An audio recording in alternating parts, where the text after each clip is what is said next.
Welcome to the Overwhelm is Optional podcast, where each week we find ways to gently rebel against the nonsense that overwhelm and exhaustion are just the price you pay to have the life you want. So welcome to this week's episode of the Overwhelm is Optional podcast, which is a special guest interview with Holly Ostara. Holly is an author and book coach who specialises in helping authors get their books written in 6 months flat in a sustainable, enjoyable way without burnout. Hence why we're here today, because I thought it would be really cool to see what Holly does with her clients that can help us in general achieve what we want to achieve without overwhelm, without burnout, in an enjoyable, sustainable way. Welcome, Holly. It's so nice to see you. Thank you for having me. I'm really excited to be here. So tell me about your adventures in overwhelm. Oh, gosh. They've been ongoing my whole life. I had a panic disorder when I was a teenager, which kind of came out of nowhere, and that kind of created the overwhelm that fed into my adult life. So when I was in college, I was going for art and writing and was, just a creative type, but I was always feeling pressured, mostly from my parents, my mother, to not do that, to do something that's going to get me a job instead of something that's artistic. And so I ended up trying to double major, and that didn't quite work. I burnt myself out. So I ended up just getting a business degree. And then I thought, okay, I'll go to grad school and I'll finally do what I want to do. And I went to grad school for publishing. And I worked during grad school, and that added more overwhelm to me because I was working full time. Still managed to graduate at the same time as the rest of my cohort. So I was putting in a lot of hours and was still not feeling totally fulfilled, which I personally believe makes it a little bit harder to kind of deal with overwhelm. So then I started trying to write my first book while I was in college, and that added one more thing. And as I was writing it, it took me 13 years to finish that first book. I just kept feeling it was never good enough. I was still working on my grad degree. I was actually still working on my undergrad degree when I started it. And it was just always one more project added on top because I was not feeling fulfilled in my personal life. So I kept adding more and more and more. And then when I finally graduated from publishing, I thought I'd go into publishing and kind of work in one of the big publishing houses, perhaps as an acquisitions editor. That was really my hope and dream. But then I realized that that's not always sustainable if you can't afford to live in New York City without being paid. And so I ended up going into project management instead. And that's where my story, I think, starts to come full circle, because that's where I started learning the skills I needed to kind of handle overwhelm and manage myself and figure out how to integrate all of these things I wanted to do in my life without piling so much on top of me that I could not ever see the sun again. So that was actually a really big opportunity, is when I went into, when I wasn't able to go into publishing and I went into project management.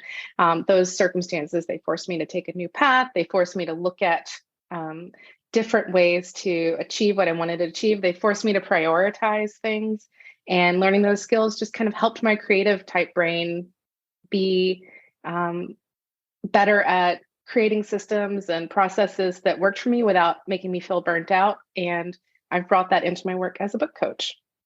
Wow. Yeah, that's it. I love how you describe how you got there, and this idea that there are skills. That's what I really, really like, that there's things we can do rather than I need to be doing less, I want too much.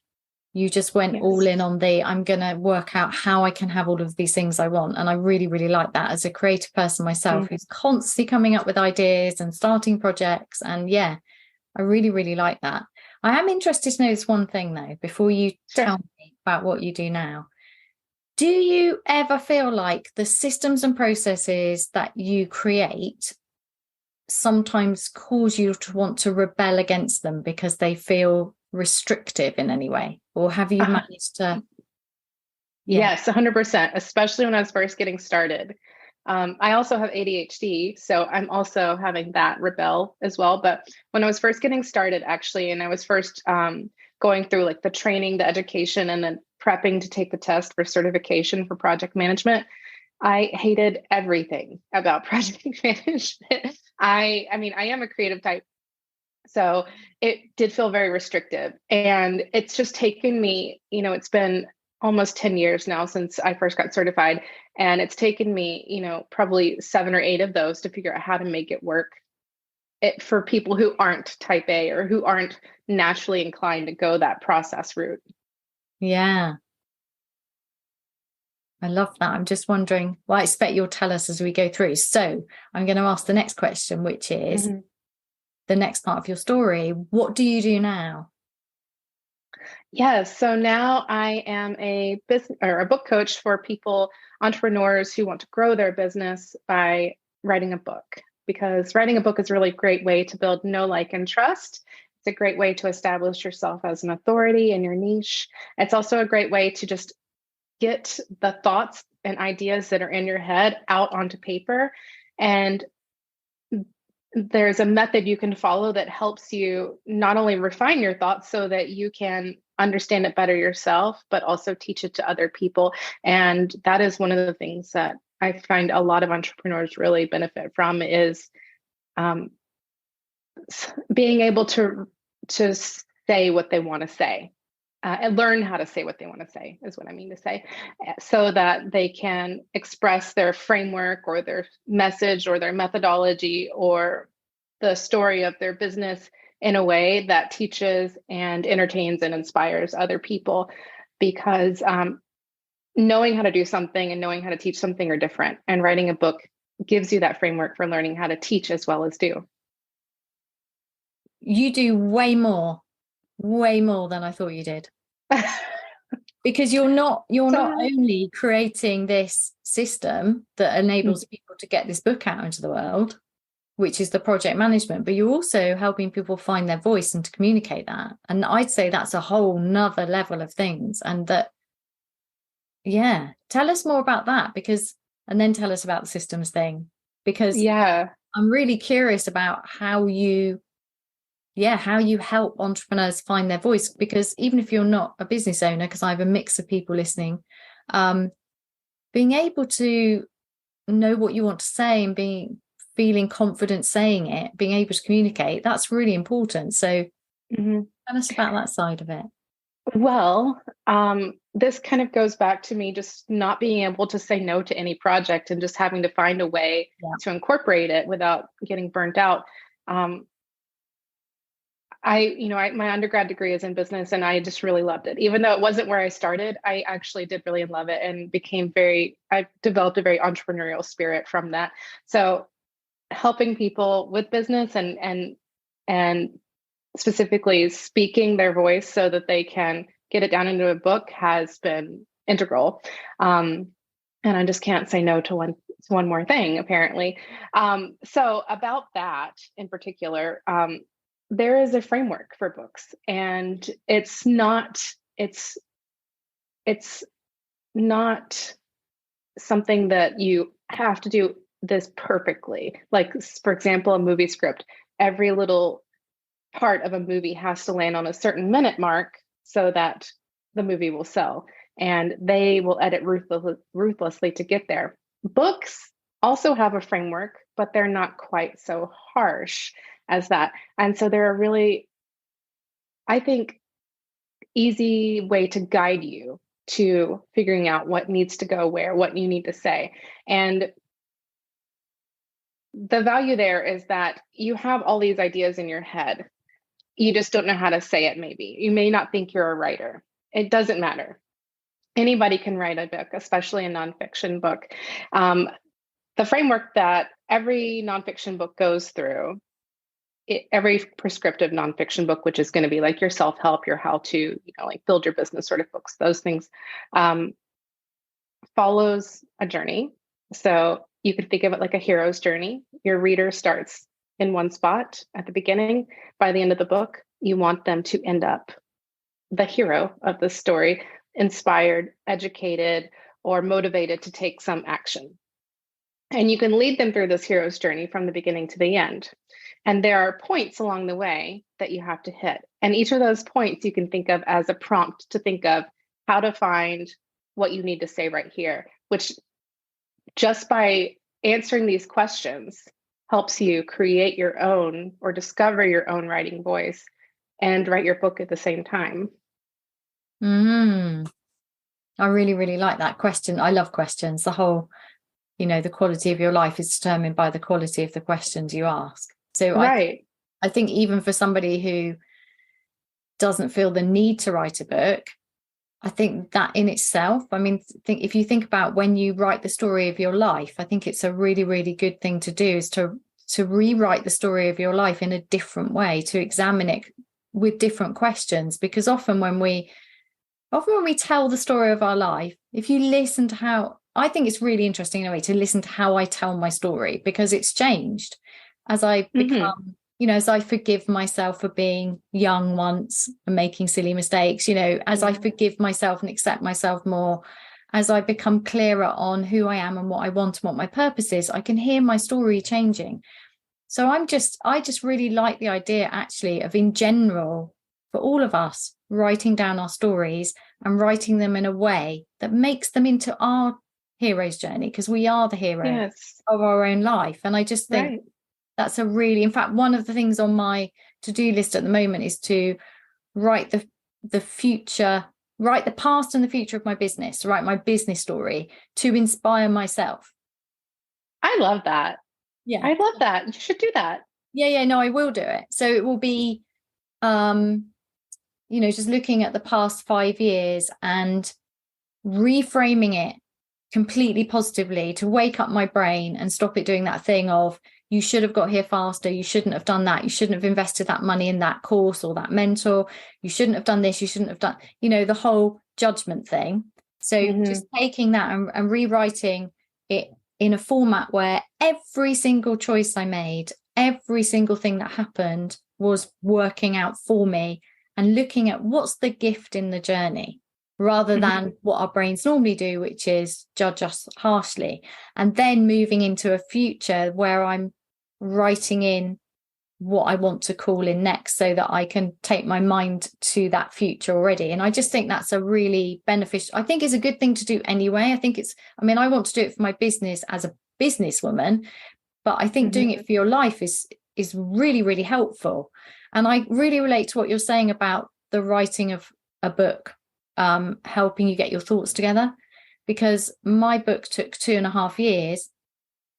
And I don't mind that. I don't mind the fact that eventually I edited everything out apart from the lines you would write out on a post-it and stick on your fridge. And I don't mind that, because the process of writing the book was so hugely beneficial for sorting out my ideas, for working out where I am, what I'm trying to say, what am I repetitively teaching and coaching and talking about. It's just such a good exercise, even if I hadn't published it.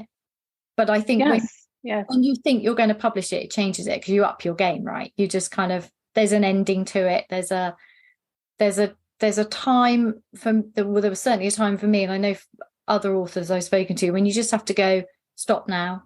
You just have to release this into the world, because in the end, it felt like the longest pregnancy ever, like like a 20-month pregnancy. Oh my goodness, elephant or something. It's like, I just have to birth this book so I can move on with my life. And then after I published it, my family told me there were loads and loads of errors, despite lots of people checking it. And I just think, but that's life. There's always errors. There's always going to be errors, right? But I do think asking ourselves good questions and writing stories is hugely helpful. And I haven't actually come across a book coach who has that framework. I really, really like the idea of that. You've got me really excited about, maybe I can get a book out faster now. And yeah. I have a question for you, if that's okay. Yeah. So during your 2.5 years, and then you deciding I just need to publish this, did you get hit with nerves? Did you push past them, or did you feel like the nerves didn't come because you just made that decision? firstly, one of my sayings is not to push through, that everything you want is on the inside of your comfort zone. So I do the opposite. I do it from a place of soothing the brain, and it's fear alert first and then publishing. But I'm also the kind of person, I have this rebellious courage, this daring of like, oh, for goodness sake, just do it.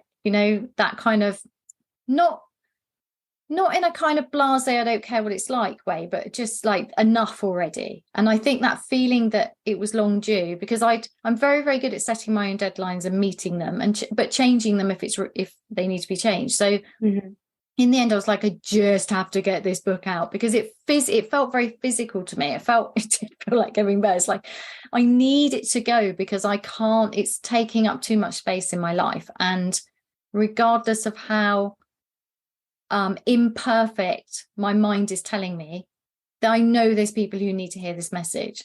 So for me, it became it's not about me. It's never going to be perfect. Just write the damn book and then publish and write the next one. So in the end, it wasn't nerves. It was almost the opposite. It was almost like, I have to do this. I have to do this. And interestingly, I'd set the end of September last year as the deadline, but then we built a straw baled garden house, just a building in our garden, and that had to happen in September because of straw. And so then I was like, I'm no way am I going to put that. I don't do pressure. I don't do overwhelm. So I moved my deadline to the end of October, and then it got to like a week before, and I was like, I cannot move this again. I just couldn't do it. It was just, as a matter of integrity for myself, I'd made a commitment.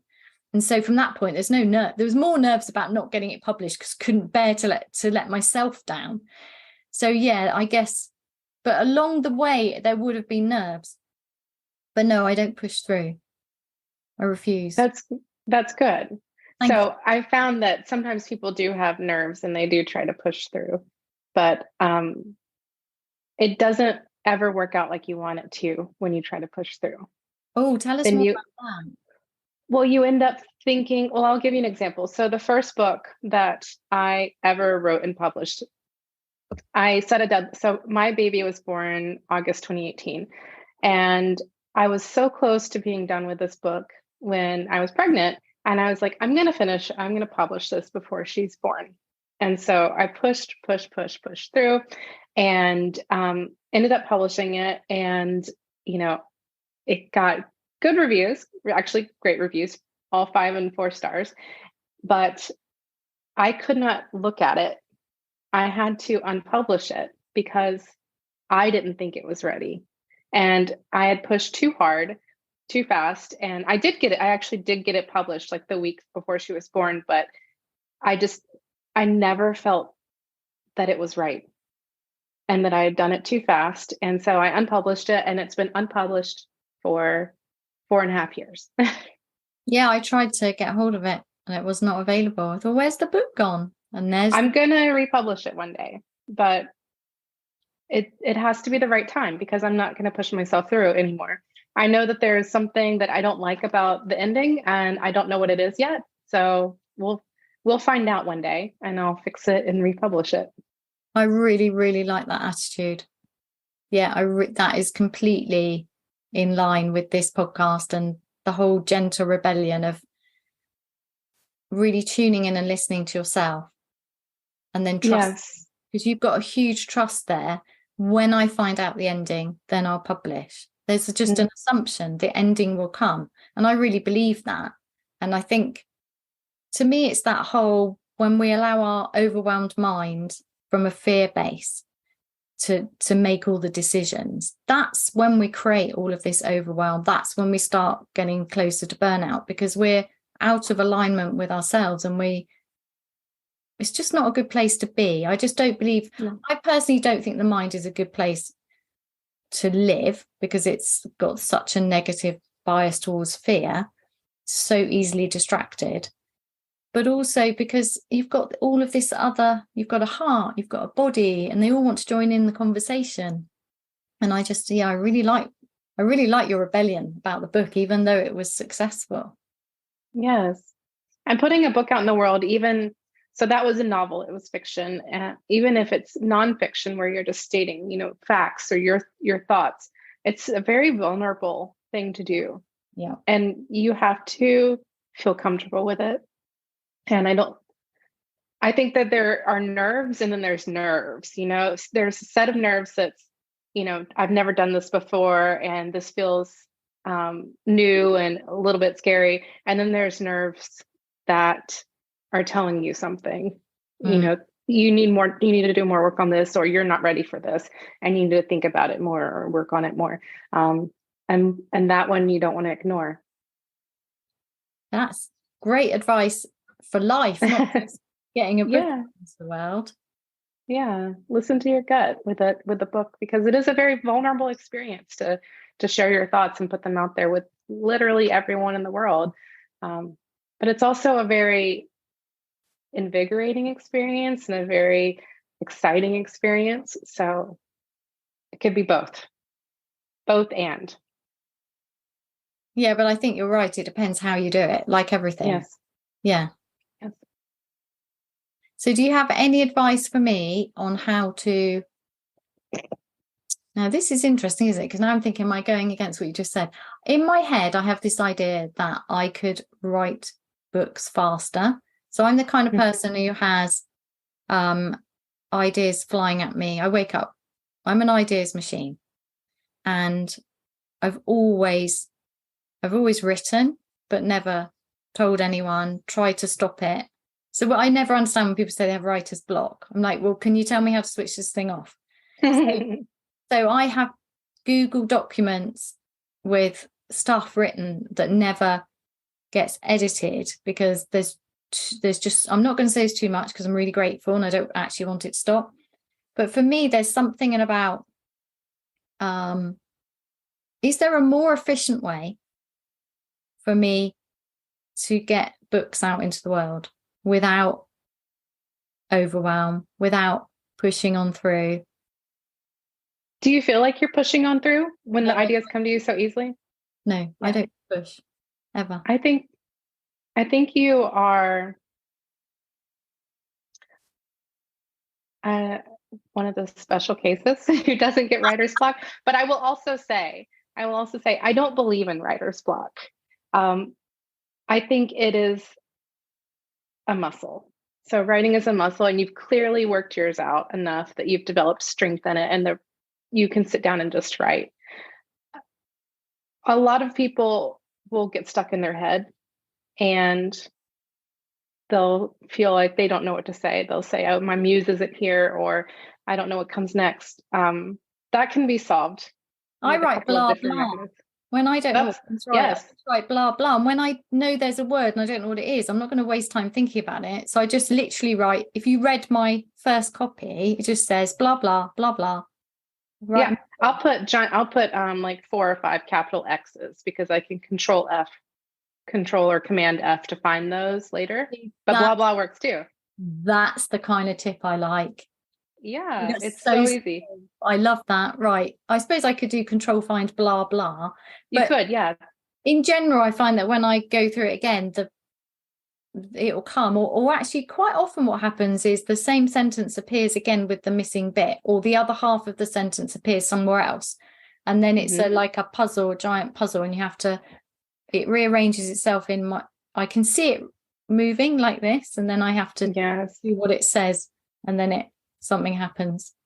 Yeah. So actually, I'll tell you a secret here. The secret is that everybody's first draft is terrible, and so there's no point in getting yourself worked up over, I don't know what to write. Just write something stupid. Write blah blah.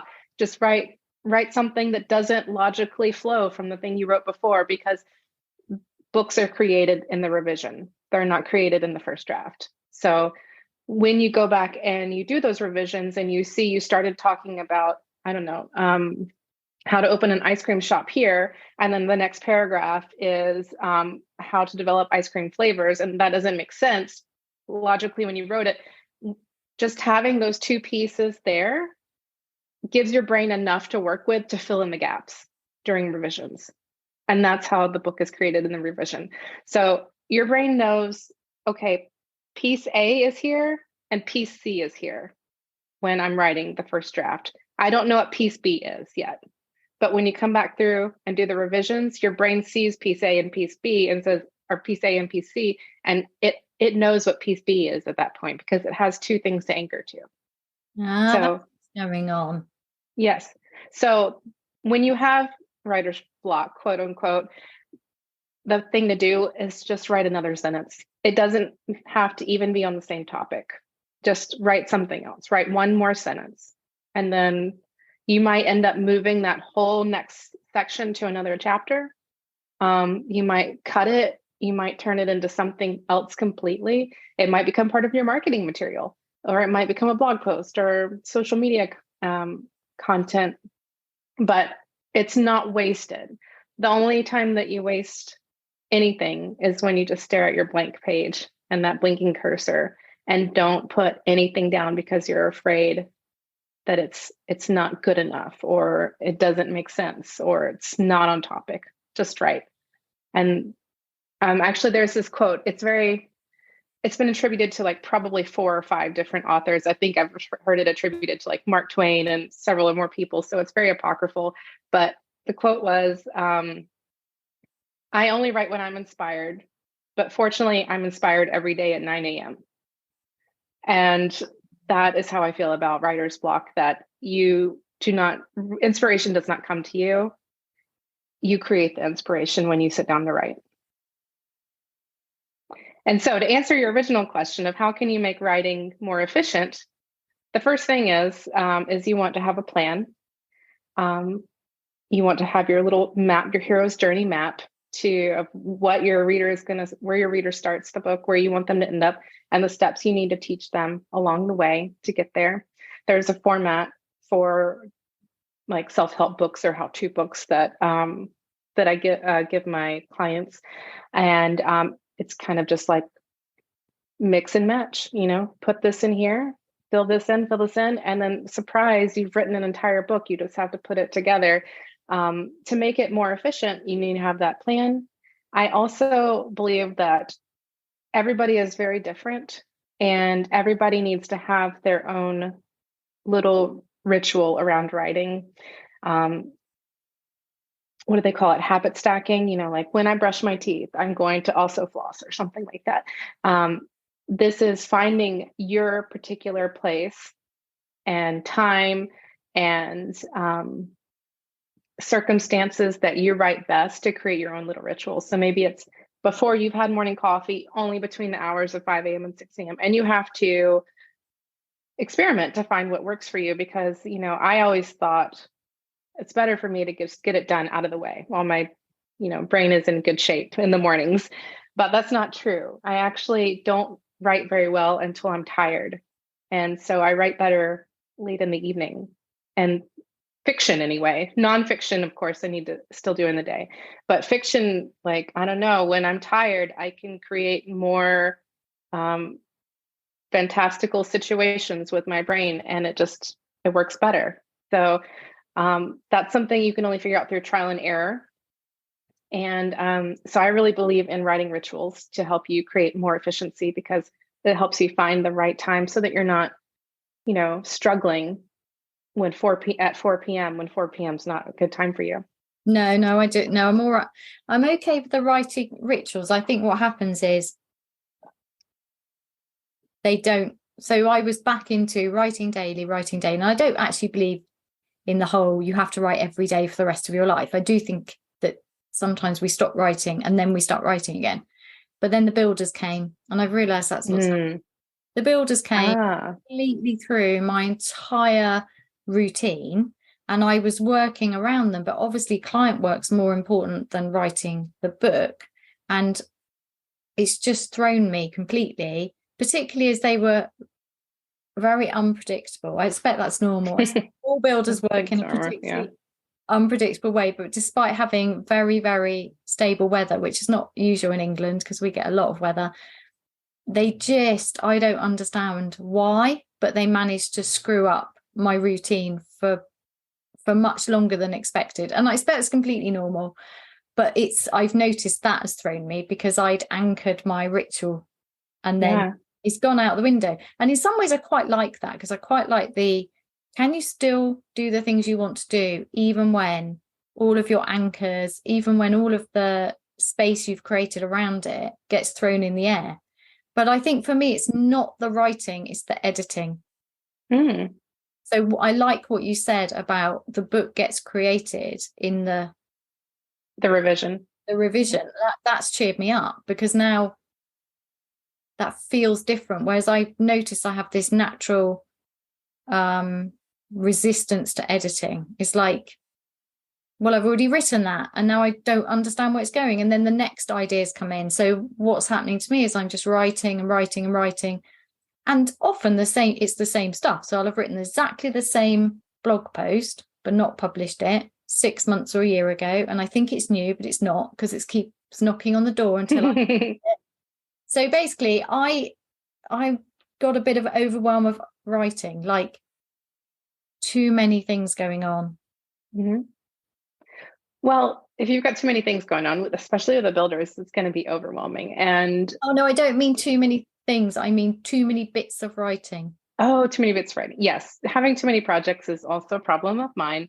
You have to, well, again, everybody's different. So I work with each client individually, but I would say if you're looking at these different bits of writing, I would ask myself a couple questions. Which one am I most excited by right now? And I know they're all exciting, but which one do you have to pick up right now? And then I would say, which one is going to grow my business, if that's your goal for your writing? Or the last question I would ask is, which one is going to help grow me to write it out so that I can grow other people, other clients, my business, things like that. So if there's one that you need to explore more right now because it's something that you're still working out for yourself, that can be very valuable. But if you are trying to reach a specific goal and there is one piece that's going to take you further for that goal, that's one way to prioritize. Right. That one I'll do, which is interesting, isn't it? With this whole do I prioritize my self-care and growth over business growth? And it's that if I feel like it ought to be done, then it gets done.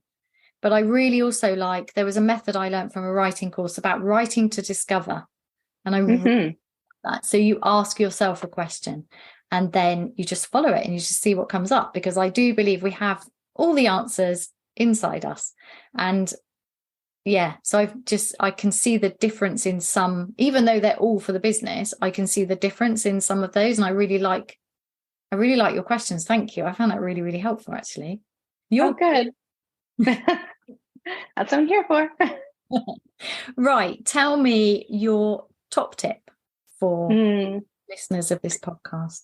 Yeah, so I touched on it a little bit. My top tip would be to create an environment for success for yourself so that you can write and be successful writing. So I don't believe that creation happens in a vacuum. You need to you exist within the influences that are around you, whether it's, your kids next door, or not next door, hopefully they're at your house, your kids making noise in the other room, or the builders are coming.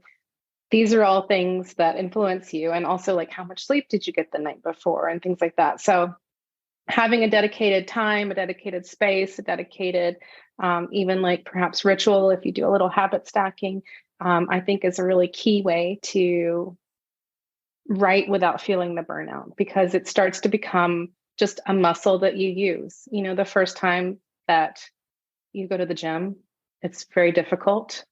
The more you go, it's less difficult. And then it becomes something you don't think about. And there's no emotion attached to it, like overwhelm or dread or feelings of procrastination. It's just something you do. And even if you just devote, 5 minutes a day, or some people start with just one sentence a day. Just write one sentence. It doesn't have to be, if you can't think of one sentence on your book topic, then write a sentence on something else. And it'll all come together. And you're just slowly building that muscle and creating that ritual around writing so that it becomes something that feels normal to you. But like you said, I also don't believe in writing every day. I write in seasons. So also being gracious with yourself and allowing yourself flexibility, because if you try to push through it when it's not a good time to push through, it's like trying to push through a sports injury. You're just going to make it worse. Mm. And as you're saying all of this, I'm just thinking this really applies to achieving anything. Mm-hmm. Just apply. It's just, these are skills for life, which I think, actually, I really think most people would benefit from the practice of writing to discover for themselves. And the method and philosophy that you have for getting a book out of someone is really, really helpful for achieving anything. I think so too. Yeah. But I'm biased. Yeah, I really love that. And I was also going to say, I'm thinking about when people get that writer's block. I think I know a really good thing. I don't get writer's block, but if I'm getting that resistance to editing would be my thing, then a really good practice I find is to write to discover why. So yes, it's just so I'm feeling resistance to editing. I'm feeling like rebelling and running out in the garden and doing something instead. Yes, just examining that I feel is like really interesting. So even if you don't want to be a writer, there's so much benefit because it's journaling, right? It's just writing to discover, who am I? Why do I feel like this right now? Or not even why, because I think why can be quite an aggressive question, but how am I feeling? What's going on for me? Which brings self-awareness, which brings self-knowledge, which brings, self-acceptance eventually, which is freedom. Exactly. And sometimes it's just that resistance is just procrastination because you have some sort of fear there around writing. Yeah. The more you want to do something right, the more likely you are to procrastinate on it. And so you can create that feeling of writer's block, quote unquote, scare quotes. And that is just it's not really a blockage. It's not a blockage of words. It's a blockage of your feelings of, I can do this. And that's just something you need to, journaling on that is great. And then you're writing. And then you're writing today by accident. Yeah. I think everybody should write too. Even if they don't plan to publish a book, even if they don't think they're a writer, it helps you get your thoughts down. And, I'm kind of a verbal processor. I just like think aloud. But when I sit down to write, the words come out in a much like better way than they come out of my mouth. So that's one way that I'm actually able to get my thoughts down after kind of like processing them in a way that makes sense. And a lot of people I've found are like that too. Yeah, it provides a mirror, doesn't it? It provides a mirror, but it also is like a bit of a self-sorting process somehow. There's something about, well, for me, when I do that, it's better if I hold a pen actually than typing. I don't know. There's something. Oh, you mean write it by hand? Okay, yeah. But if I'm writing with a pen, that's going to have a different impact. Although now I'm deliberately getting myself out of, I need to hold a pen, I need to write with a pen, because then you have to copy it up. So I'm trying to get out of that belief that I can only do certain ways of writing with a pen. I think there is some research, but I don't know of it, that says when you hold a pen, it is different. But I think it's just getting the words out. And I think the fewer blocks we put in front of it, the better, the easier we make it. Does it matter? I don't know. I don't know if it matters about the pen. I like pens. Well, I only like this particular pen, which apparently is a much loved.